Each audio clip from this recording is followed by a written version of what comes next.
politik ini kan tentang nafas panjang, tentang perjuangan, sampai pada akhirnya keinginan itu terwujud lah. Dan itu menurut saya nggak akan ada habisnya sih. Halo pemirsa Nawacita Politik TV, kembali lagi di acara sekarang lah waktunya, dan kali ini bersama saya Ibnu. Dan kalau sama saya itu udah pasti dengan narasumber-narasumber yang muda, sehingga kita itu juga menampung aspirasi tidak hanya orang-orang dewasa, tapi ya anak muda juga penting pembahasan tentang politik. Kali ini kedatangan Valerian Bramasta. Siap. Assalamualaikum. Waalaikumsalam warahmatullahi wabarakatuh. Dan pemirsa Nawacita, di Valen ini beliau adalah salah satu jubir Partai PAN, jubir mudanya Partai PAN, kelahiran 1999 dan lulus dari UI sarjana satunya. Cuman sarjana satunya itu administrasi negara nggak sih? Ya, betul. Nah, itu kan dari administrasi ke negara ke politik itu emang ada sangkut pautnya ya, Val? Oke. Sebelumnya perkenalkan, nama saya Valeria Bramasta, bisa dipanggil Valen. Kalau ditanya kayak gitu sebenarnya justru itu beririsan, Mas. Oh iya. Iya, Mas Ibnu. Jadi kita belajar mengenai bagaimana kebijakan publik yang baik. Terus kita belajar bagaimana pelayanan publik itu seharusnya dilakukan segala macam. Yang tentunya itu hasil buah dari politik. Justru dengan kebijakan publik yang baik, dengan pelayanan publik yang baik, kita mengerti bagaimana cara mengelola suatu tata kelola pemerintahan juga yang baik. Nah, disitulah saya sebenarnya relevan dengan politik ini. Gitu. Oh, yang menarik juga, lulus dari UI dan sekarang masuk ke partai malah jadi jubir muda lagi kan, Pan? Yeah. Coba bisa diceritain nggak kenapa bisa masuk ke partai dan bahkan udah memegang apa ya sebutannya? Ada satu itu peran penting kan itu di dalam sebuah partai, jubir muda itu. Yeah. Itu ceritanya gimana Mas bisa sampai jadi jubir muda? Ya, jadi sebenarnya kalau misalnya mau cerita agak panjang, Mas. Jadi intinya adalah mengenai masuk ke dalam partai itu justru lucunya tuh saya nggak ngeduga. Jadi pertama-tama saya tuh aktif di kampus, ikut keorganisasian, termasuk salah satu himpunan dan lain segala macamnya, ikut lomba dan lain-lain, sampai pada akhirnya waktu itu sedang skripsian. Nah, pas lagi skripsian segala macam, waktu itu kondisinya lockdown, corona. Bahkan kafe-kafe tutup, biasanya teman-teman kalau misalnya skripsian mungkin sambil ngafe apa segala macam. Nah, kebingungan itu sebenarnya akhirnya membawa saya ke rumah dinasnya Pak Zul, yang pada hari ini menjabat sebagai Menteri Perdagangan dan juga Ketua Umum PAN. Nah, dari situlah ketemu sama berbagai kawan. Niatnya ke sana tuh sebenarnya nyari narasumber. Nyari narasumber mengenai topik skripsi saya.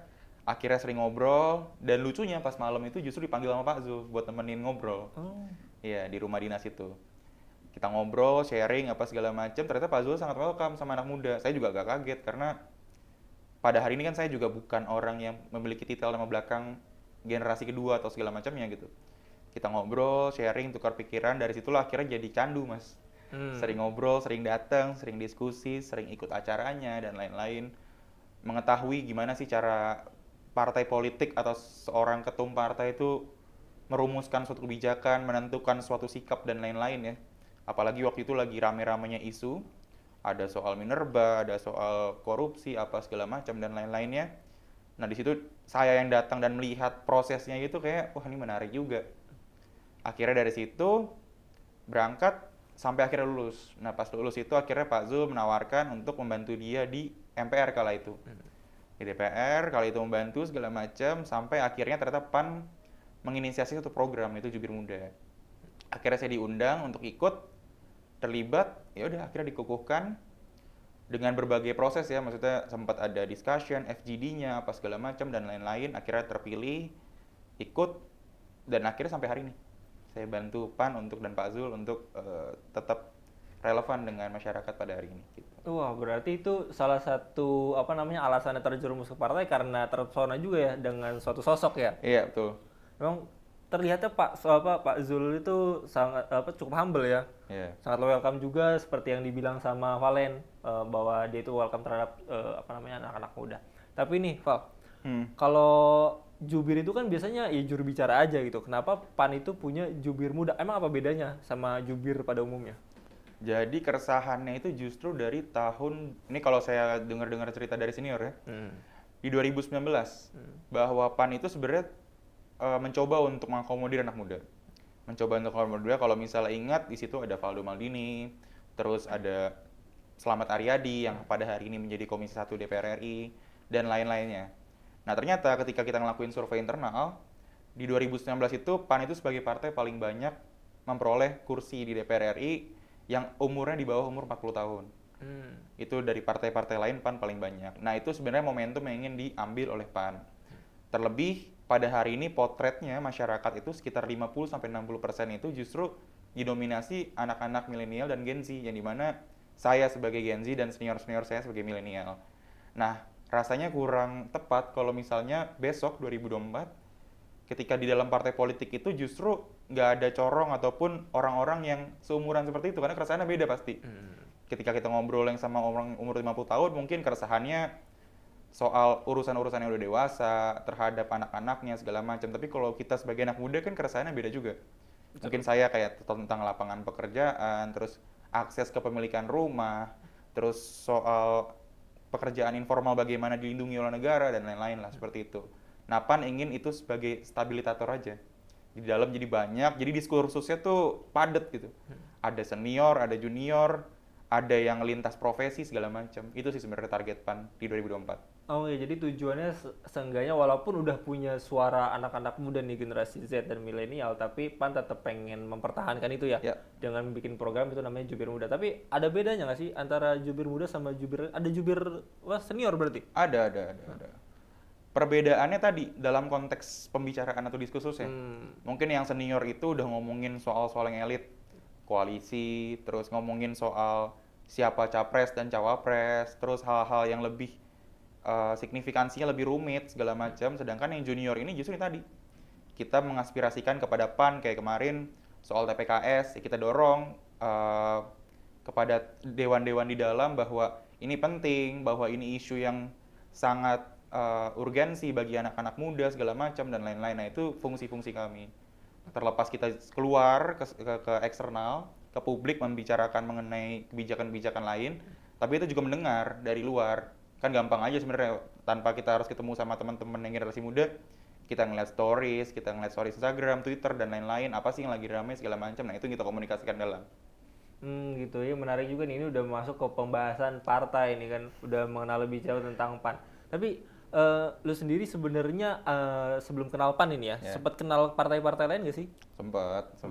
Tapi akhirnya memutuskan untuk memilih PAN ya? Ya. Alasannya tuh selain sosok ada nggak sih kenapa memilih PAN-nya? Sebenarnya gue tuh orang yang senang baca ya, senang melihat buku dan lain-lain, dan kebetulan masuk ke dalam lingkup kampus di FISIP dan VIA, yang dimana ya obrolannya nggak jauh-jauh soal sosial dan politik ya. Nah, di situ tuh ya sangat mengagungkan namanya reformasi, terus apa segala macam dan lain-lainnya. Ketika kita belajar, kita diskusi segala macam dan lain-lain ya, pada akhirnya saya mengetahui dan meyakini ya pada pribadi sendiri bahwa Indonesia kalau mau maju tuh ya nggak bisa terlalu ke ekstrim ke kanan, nggak bisa terlalu ekstrim ke kiri, ya kita harus di tengah gitu. Karena kan pada dasarnya kita dibangun dari falsafah negara yang namanya Bhinneka Tunggal Ika. Macam-macam nih kita nggak cuman agama A doang atau suku B doang segala macam, kita banyak. Ada dari Indonesia Timur sampai Indonesia Barat, itu tuh ya kita harus rangkul semuanya. Nah, saya melihat bahwa PAN itu relevan dengan itu. Dibilang ibaratnya kita mengakomodir agama mayoritas, iya, tapi tidak juga ibaratnya memblok atau tidak bolehin anak agama lain untuk masuk gitu. Begitupun suku gitu. Nyatanya yang saya lihat secara konkret ya, saya agak kaget pas pertama kali masuk tuh adalah ternyata PAN punya 2 dewan dari Indonesia Timur, dari Papua. Yaitu hal yang menurut saya, wah, berarti dari Sumatera PAN terkenal sampai Papua pun orang mau masuk PAN, ya berarti ini adalah jalan yang ibaratnya bisa masuk manapun, mau agama manapun segala macam. Nah, itu yang saya dorong dan saya yakini gitu. Iya, makanya memang menarik juga, PAN itu cukup dikenal ya pada pemilu sebelumnya. Karena ya bukan hanya kampanyenya itu ramai di mana-mana, tapi juga nama-nama yang dibawa PAN ini juga cukup ternama nih kan. Kayak 2019 lalu kan banyak nama-nama artis juga, bahkan sekarang juga masih ada banyak ya. Masih Banyak. Sebelumnya itu ada Pak Eko Patrio ya kan. Ada siapa lagi? Desi Ratnasari. Ada Mas Primus. Sekarang yang baru? Yang baru nih ada Mas Uya Kuya, terus ada Verrel Bramasta, dan beberapa lagi. Kalau kayak gitu, apakah memang itu salah satu cara untuk partai politik itu banyak dikenal masyarakat sehingga ia mengambil sosok tokoh-tokoh yang ada di masyarakat ini? Kalau misal dibilang salah satu cara untuk memperkenalkan partai, pasti. Kita nggak usah bohong lah kalau soal itu. Tapi yang paling penting dan yang paling fundamental itu kan adalah mengapa mereka ingin masuk partai, mengapa mereka ingin masuk politik. Seperti Mas Farel, kita ngobrol banyak pas awal-awal. Ternyata ketertarikan beliau adalah ketika kasus ibunya. Ibunya mengalami KDRT apa segala macam dan lain-lain. Mungkin, dia bilang adalah mungkin sebagai artis nih kita terkenal. Sekali story itu bisa 500.000 orang yang lihat apa segala macam. Tapi ternyata kemampuan dan kewenangannya terbatas. Mungkin kalau misalnya pengaduan ke polisi atau apa segala macam nih masih deretan berapa kasus lagi gitu loh. Tapi dengan dia masuk dalam proses legislasi, perumusan kebijakan, apa segala macam, ya itu yang bisa didorong. Bahwa pentingnya ibaratnya kasus KDRT itu nggak bisa ditangani seperti kasus-kasus lain gitu loh. Ini harus didaluin karena mental dan traumanya itu yang sangat berat. Itulah kenapa penegakan hukum harus cepat untuk kasus-kasus tersebut. Begitupun yang lain-lainnya. Jadi yang terpenting itu adalah mengenai concernnya apa sih? Dia tuh pengen masuk politik tuh apa sih gitu loh. Jangan sampai karena hanya followersnya banyak, terus misalnya penggemarnya banyak, ya itu nggak bisa juga bisa masuk partai gitu loh. Dan itu juga dibebaskan dari proses demokrasinya. Bahwa nanti masyarakat akan melihat ketika nanti pileg, pemilu, ya masyarakat tinggal pilih apakah artis-artis tersebut tuh layak nggak sih gitu. Karena kan pada akhirnya yang menentukan masyarakat, bukan partai juga. Kalau misalnya masyarakat mencoblos, ya dia akan menjadi dewan. Tapi kalau misalnya kurang coblos atau tidak mencoblos, ya nggak akan juga gitu. Ya itu kan pada akhirnya itu yang bermain adalah kompetensi di para caleg tersebut. Gitu.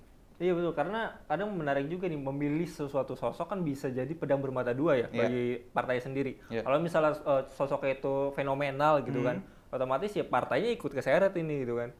Kayak apa nama-nama besar yang apa namanya nama-nama artis yang sekarang itu kan banyak yang sensasional juga, banyak yang dibicarakan. Banyak yang kok bisa orang seperti ini tuh apa nyalek gitu, partainya itu mengusung. Kalau di PAN sendiri nih sebenarnya cara milihnya tuh gimana sih? Karena selain oke lah kita nggak ngeliat popularitas atau gimana, tapi ide seperti apa atau sosok seperti apa sehingga artis tuh bisa boleh masuk ke partai PAN? Sebenarnya dengan adanya reformasi ya, semenjak ada reformasi tahun 98 proses sampai 2004 pemilu langsung, ya kita menghadapi demokrasi itu adalah siapapun boleh dipilih dan siapapun boleh dipilih gitu. Jadi ya mau pekerjaannya mungkin artis, mau pekerjaannya aktivis, mau pekerjaannya pebisnis, mau pekerjaannya mungkin mahasiswa pun dan lain-lain segala macam pekerjaan yang ada pada hari ini ya bebas saja masuk. Nah, permasalahan keduanya adalah bagaimana mereka bisa meyakinkan para struktural partai kan. Baik tingkat daerah, tingkat provinsi, tingkat pusat dan lain-lain itu untuk meyakinkan bahwa orang ini layak untuk masuk dalam list bakal calon legislatif gitu. Nah itu balik lagi kepada concern dan juga yang pasti komitmennya, itu udah pasti. Nah kenapa bisa dibilang komitmen? Karena ya banyak juga politik ini kan butuh nafas panjang ya. Nggak bisa tuh ibaratnya senang sebulan, besok nggak ada, hilang juga pasti gitu loh. Ataupun nggak akan ada juga orang akan merespek dia bahwa ya berarti perjuangan lo nih hanya sebatas angin-anginan aja. Tapi justru kita meyakinkan bahwa politik ini kan tentang nafas panjang, tentang perjuangan, sampai pada akhirnya keinginan itu terwujud lah. Dan itu menurut saya nggak akan ada habisnya sih. Karena masalah sosial ini kan akan terus ada. Ya karena manusia ini kan laboratorium sosial ya. Beda mungkin dengan anak-anak teknik, pesawat engine-nya rusak gitu, diberesin segala macam selesai. Tapi masyarakat nih misalnya ngomongin soal tadi, pada hari ini misalnya ada permasalahan soal tadi TPKS. Belum tentu hari ini case dengan hari ini selesai, besok nggak terulang gitu. Nah itu yang sebenarnya akan harus diperjuangkan. Nah itu juga concern dari Ketum, dari Pak Zul, bahwa ya artis yang mau nyalek silahkan. Ataupun pedagang sayur pun silahkan. Tapi yang harus diingat adalah kalian itu dipilih. Selain dipilih, kalian kasih kesempatan sama partai. Banyak orang yang ingin menjadi legislatif. Banyak orang yang ingin masuk ke dalam partai politik. Jangan sampai disia-siakan, itu sih. Iya, karena menarik juga nih. Tapi ada nggak sih artis itu yang sempat nyoba masuk ke PAN sehingga atau nggak diterima atau nggak cocok gitu sama PAN sendiri? Banyak. Banyak ya? Banyak. Tapi nggak perlu disebut lah namanya siapa. Iya, Tapi ada. Kira-kira boleh bisik-bisik dikit, kan lumayan di sini biar viral. Ada lah, pasti ada. Karena kan ngelihat bahwa banyak mindset orang-orang mungkin yang mikir masuk politik itu apa namanya dengan tenar segala macam gampang. Terus masuk politik itu ternyata dengan followers gue banyak apa segala macam gue bisa survive segala macam. Enggak juga, Bos. Masuk politik itu justru kita bertarung di dalam. Karena bayangin aja dalam suatu, nggak usah ngomongin partai deh. Ngomongin soal organisasi gitu di mahasiswa ataupun di kampus gitu. Atau level terkecil lah mungkin OSIS gitu. Kita ada ketua umumnya, ada ketua OSIS, iya benar. Tapi ketika ngomongin satu program, misal pengen bikin kelas meeting atau apa segala macam, itu ada 30 kepala. Dari subseksi A, B, C, D, E, F, G. Itu ya pasti ada berantemnya, ada kepentingannya bahwa ini harusnya seperti A, ini harus seperti B, seperti C. Nah ini kita tarik, kita zoom out nih, kita ngomongin partai politik gitu loh. Yang ngomongin bidang-bidang itu luas banget. Sampai satu negara kita ngomongin, berarti dari komisi 1 sampai komisi selanjutnya segala macam. Ya itu banyak keresahannya, dan kita nggak mungkin nyelesain dalam satu hari kan. Ada yang mana yang prioritas, ada yang mana itu yang kedua, ketiga, keempat. Nah itu sebenarnya yang harus dipahami tadi saya bilang, bahwa politik itu nafasnya harus panjang. Nggak bisa ibaratnya kita mau hari ini, besok selesai, itu nggak bisa. Nah itu tinggal gimana kita membawa diri, gimana konsep dan ide serta gagasan cara komunikasi itu dengan benar, dan lain-lain sih. Jadi kalau misalnya kita egois atau apa segala macam pun ya susah, karena kan politik pada hari ini kan kuantitatif ya. Kalau bisa saya cerita, misalnya kita dalam ruangan ini ada 5 orang gitu. Kalau misalnya kita anggap ini adalah parlemen, ini adalah DPR, secara kualitatif, secara kualitas bahwa memukul orang gitu, itu adalah salah. Tapi kalau misalnya anggap ini DPR, kita berlima, kita ngomongin soal bener gak sih nonjok orang itu atau mukul orang itu salah. Kalau misalnya ada 4, kita nih kita berlima, ada 4 anggota dewan, jangankan 4, 3 anggota dewan itu bilang nggak salah, diketok palu, jadi nggak salah. Itu secara hukum ya. Walaupun secara hati nurani apa segala macam dan lain-lain. Nah itu pentingnya edukasi politik, literasi politik gitu loh. Bahwa ketika kita masuk, kita itu megang barang yang berat loh ibaratnya. Kebijakan publik. Dari kebijakan publik ada turunan ntar pelayanan publik gitu loh. Nah itu sih sebenarnya. Jadi jangan sampai nanti di dalam itu ya kita nggak tahu apa-apa, nggak ngerti apa-apa. Jangan cuman iya-iya doang, yang tadi gampangnya. Kalau bagi orang di dalam itu adalah mayoritas memukul orang adalah hal yang tidak salah, ya pada akhirnya ketika diketok palu itu nggak akan salah. Ya apa yang terjadi di masyarakat gitu. Iya, menarik juga tadi statement lo yang gue kutip soal apa namanya politik kita juga masih berdasar kuantitatif kan ya. Iya, betul. Nah kan popularitas juga kan apa namanya suatu hal yang bisa dihitung kan. Ya. Banyak juga artis-artis yang apa namanya naik itu ya karena atas dasar popularitasnya, dia mudah juga untuk dikenal masyarakat. Beda dengan kader-kader partai politik yang lain ini. Gue nggak bilang kader-kader lain itu jelek, tapi mungkin kan nggak banyak dikenal oleh publik gitu. Sedangkan apa namanya orang masyarakat kita nih lebih gampang tuh mengenal sosoknya gitu kan. Sehingga sosoknya itu penting untuk apa namanya dilihat, entah terlepas apa gimana tindakannya, gimana kebijakannya, apakah dia benar-benar bijakkah atau berwawasan terhadap bidang tersebut. Cuman kalau dari PAN sendiri tuh bagaimana kaderisasi dari partai PAN sendiri dalam menanggapi artis-artis yang masuk ini, dan sehingga bisa menjamin kalau misalnya artis ini memang representasinya partai sekaligus bisa mewakilkan rakyat di dapilnya gitu masing-masing. Oke. Filter ada 2 sebenarnya. Filter pertama itu pasti sekolah politik. Ketika mereka meyakinkan diri untuk masuk dalam proses politik, mereka berpartai, mereka ingin maju menjadi anggota legislatif ataupun eksekutif, yang pasti dilakukan sekolah politik yang dilakukan oleh DPD, DPW, sama DPP. Itu yang pertama. Lalu yang diyakini adalah filter kedua sebenarnya, peran aktif masyarakat. Nah, bagaimana sih peran aktif masyarakat? Ya masyarakat perlu untuk mengkritisi dari statement yang dikeluarkan. Lalu kalau misalnya dia sudah terpilih, apakah dia terasa kebermanfaatannya? Lalu yang bagi belum yang terpilih, ya dilihat profilnya. Apakah selama ini sering turun? Apakah selama ini membawa suatu narasi yang memang dibutuhkan dan relevan bagi dapilnya? Atau mereka berkelakuan baik dan juga dirasa pantas untuk ada di posisi itu gitu loh. Jadi dua filter itu, internal dan eksternal. Internal dalam partai ya kita melakukan edukasi, literasi, pendidikan politik. Terus juga kita mendorong mereka untuk ibaratnya terlibat aktif dalam kegiatan sosial dan politik. Dan yang pasti kita perlukan juga masyarakat sih. Karena pada akhirnya kan masyarakat juga yang memilih ya. Mau ibaratnya kita gimana pun, quote on quote mereka rame segala macam. Karena ya kalau kita lihat ya banyak juga kok artis yang nyalek segala macam. 2019 kurang banyak apa? Artis yang ibaratnya ada, bahkan debat segala macam, ya mereka nggak terpilih juga kan. Jadi pada akhirnya menurut saya, belum tentu dengan popularitas itu menghasilkan elektabilitas kayak gitu. Iya, karena penting juga nih masyarakat kita juga kan ya nggak memungkiri lah paling gampang itu mengenal wajah ataupun Iya, nama ya kan. Sehingga kalau misalkan partai punya kader yang bagus, sorry. Partai punya kader yang bagus tapi beliau namanya itu tidak ngena di masyarakat ya kan percuma juga, iya, jadi kan sayang. Sehingga dasar popularitas ini artis yang nyalek menjadi calon legislatif itu ya bisa jadi pedang bermata dua juga di mata masyarakat. Jadi sebenarnya yang perlu diedukasi banyak juga kan masyarakat kita juga kan, betul, gimana cara memilih perwakilannya. betul. Nah, mungkin kayak udah lama juga kita ngobrol nih, Valen. Iya, Mungkin terakhir nih Valen soal Valen ini juga belum ada satu ketinggalan profilnya. Valen juga punya perusahaan sendiri. iya, betul. Gokil banget perusahaan sendiri. Itu perusahaan apa Valen? Coba boleh ceritain. Jadi sebenarnya jauh dari sebelum perusahaan, emang dari dulu ya, soalnya sebenarnya orang tua tuh nggak ada yang usaha. Rata-rata ya mereka, bokap gue karyawan swasta, nyokap gue ibu rumah tangga.